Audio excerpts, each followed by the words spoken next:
the West Coast kind of grew on me. It's not the kind of place you go to and say, oh, this is lovely, it's going to be great. It's not. The wind's always blowing.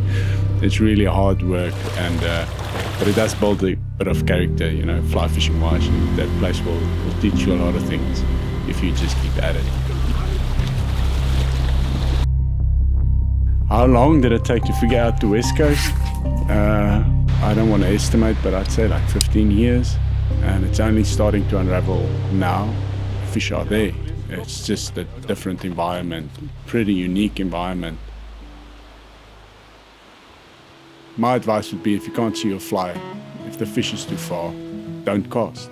Just let it be. Look for the next one. The presentation itself is a trap.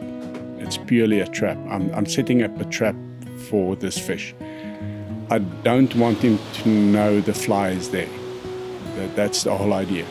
Leonard's way is, I'd say, more skillful, to put it lightly. He presents the fly. He wants the fish to see the fly. He wants the fish to move over the fly and come forward and aggressive and purely take it for food and have a visual on it. And then he'll set the hook accordingly.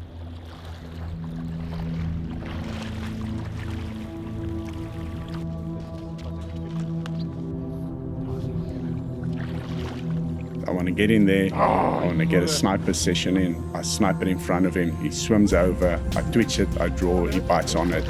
The circle finds the corner and off goes the line.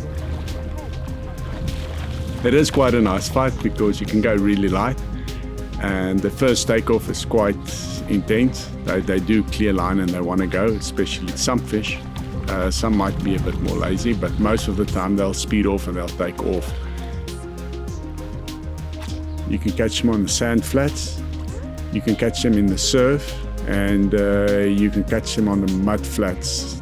3 different environments, each coming with their own difficulties, complications, and different fish too.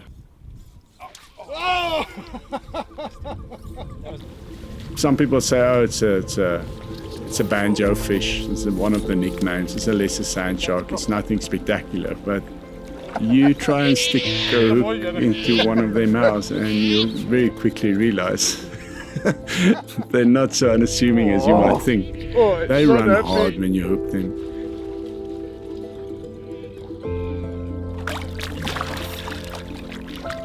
It's half stingray, half shark, love child, They run different, the hookup's different. It's all visual, it's shallow, it's in front of you. And I mean, that's where it started for me. It's the first fish I've actually sussed out and figured out how to properly hook it in its mouth. It's decent size.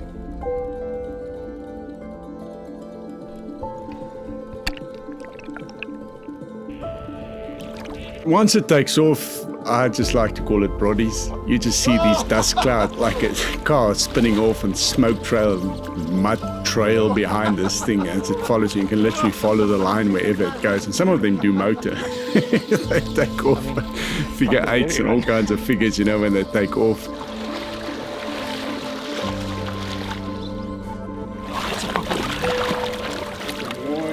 Oh, that's a big one.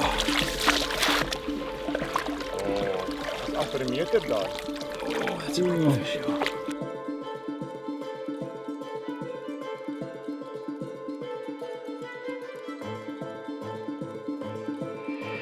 The lagoon is quite picturesque. It's everything you could want. It's a solid sand spit, massive. You've got the whole prawn area. You've got Church Haven at the back. And more importantly, you have the MPA, the Marine Protected Area behind it, which is a good protection for all the species. They know you're there. Sometimes you can walk for like hundreds of meters on sand flats and turn around and there's 3 of them right behind you, just checking out. What the hell are you doing here?